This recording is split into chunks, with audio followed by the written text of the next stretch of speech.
High high শখের নারী, তুমি পুরুষ মানুষের দায়িত্ব নিয়ে কথা বলো। একবারও ভেবে দেখো না, আসলে তাদের পরিস্থিতিটা কতটা ভয়াবহ হলে তারা কতটা কঠিন পদক্ষেপ নিতে পারে।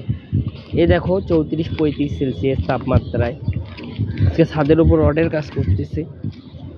যে ছেলেটা সারাদিন খেলাধুলা আড্ডাবাজিতে মেতে থাকতো, সে মানুষটা 34-35 সেলসিয়াসে এই ছাদের উপর রডের কাজ করতেছে।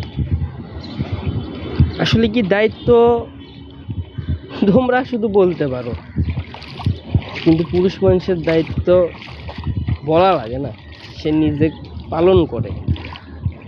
এবং পরিস্থিতি পুরুষ মানুষকে দায়িত্ব কীভাবে পালন করতে হয় এটা করতে বাধ্য করে।